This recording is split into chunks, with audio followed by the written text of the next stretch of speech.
Mga master, sa pagpasok ng 2024 ay mayroon pang isang napipintong tataas. Hindi po ito yung sahod ha.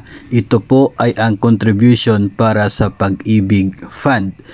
At ito nga po mga master, hinihintay na lamang po ng Pag-ibig Fund ang confirmation ng Malacanang bago po sila mag-anunsyo nito sa publiko. Pero ito po ay captured na ng maraming news agencies, no, as early as end of November hanggang ngayong buwan ng Disyembre ay nabanggit na po talaga no ng Pag-ibig Fund na magtataas sila ng 100% doon sa contribution natin sa kanila.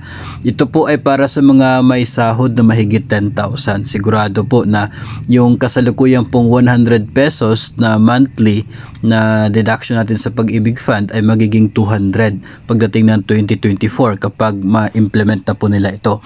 Tapos meron pang idadagdag na another 200 naman mula sa atin pong employer. So from 200 pesos monthly, magiging 400 na yung ating monthly contribution sa Pag-ibig Fund. 400 yan, 200 mula sa sahod, 200 mula sa employer. So ito po mga master, ayon po sa mga nababasa natin, although wala pa po akong personal na nakita na guidelines or memo for this, pero ito ay kinumpirma na po kasi ng Pag-ibig Fund. Ang pagtaas pala ay noon pa sana dapat taong 2021. Pero dahil nga nagkaroon po tayo ng pandemic, yung COVID-19, kaya hindi po siya natuloy. Palaging nasususpend, kaya possible siya na magiging epektibo na pagdating ng January 2024. Paano po siya tataas, no? At bakit sinabi po natin na apektado yung mga 10,000 pesos pataas ng sahod? Kasi ang nangyayari pala mga master, kapag yung sahod po natin na medyo ganitong level na for DepEd personnel ay nasa 2%, no, yung dapat na atin pong contribution, 2%. Tapos si Pag-ibig mayroon po siyang tinatawag na parang maximum na fixed salary. No, yung dati kasi 5,000 yung fixed salary po niya monthly na nagiging basis. Kaya 5,000 na fixed salary, 2% po, kaya 100 yung contribution natin sa kanila. Pagdating po dito, ngayong 2024, ang proposal, hindi po tataasan yung 2%, kundi yung maximum na fixed salary from 5,000 magiging 10,000 na. So, kung ang sahod mo ay lagpas 10,000, so dito tayo sa 10,000 mag-base. 2% ng 10,000, kaya magiging 200. Kung ang sahod mo naman ay 5,000, edi 100 lamang yung magiging contribution mo, no, pagdating ng January 2024, walang magbabago. Kung 8,000, so 2% ng 8,000, that is 160. Pero kung lagpas sa 10,000 pataas, doon po nakabase sa 10,000 pesos na halaga, 2% nun, kaya magiging 200. Yun daw po yung mangyayari pagdating ng January 2024, no, doon po sa nabasa natin ay tanging yung nag-inform na po sila, no, nag-inform na sila sa Malacanang, then yung confirmation na lamang ng Pangulo yung hinihintay, saka po sila mag-a-announce. So aprobado na ito ng board ng Pag-ibig Fund ang napipintong pagtaas ng contribution.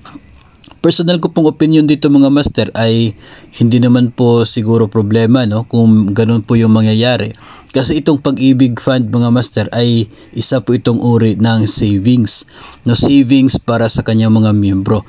Isang uri ng savings na kapag umabot ka na ng 240 months of contribution, pwede mo nang ma-withdraw lahat, no, yung naipon mo for that 240 months, including yung contribution galing sa mga employer mo at including all of the dividends na nakuha mo from income of Pag-ibig Fund. So ibabalik sa iyo yun. So kaya natin sinasabing talaga siya, savings.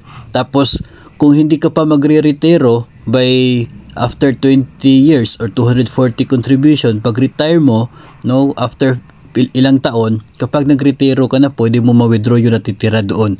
No, yung natirang contribution mo, natirang dividends, pwede mo makuha from Pag-ibig Fund. So, para bang savings talaga siya, iniipon mo, tapos yung employer mo nagbibigay din ng contribution doon sa savings mo, tapos kapag nag-retire ka, pwede mo makuha buo lahat na na-contribute mo, including the interest in the form of dividends. So, kaya medyo okay lang po kung gano'n po yung mangyayari dito po sa Pag-ibig Fund. No, iba po yung istorya niya doon sa PhilHealth, which is isa pong insurance, no? And magagamit mo lamang yun kapag nagkasakit, which is hindi po natin gusto talaga na mangyayari. Tapos iba din po yung eksena, yung sitwasyon sa Pag-ibig doon sa GSIS, because GSIS ay parang insurance doon sa magiging pension mo after ka magretiro. Si Pag-ibig is purely like a savings, no, na siya pong nag-iipon tayo ng pera tapos makukuha natin kapag tayo ay nagretiro na. So kaya okay lang, no, for me okay lang yung ganun po na mangyayari, 100 pesos from us, 100 pesos from our employer. So doble, no, yung mangyayari niyan, magiging 400 na monthly yung contribution natin sa Pag-ibig Fund total.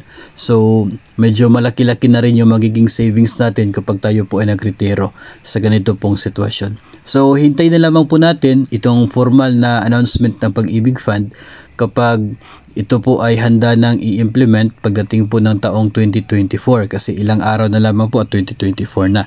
No, ito po ay naibalita ng iba't ibang news agencies noon pa man pong katapusan ng November hanggang ngayon pong early December, at maging sa PTV ay naibalita din po ito.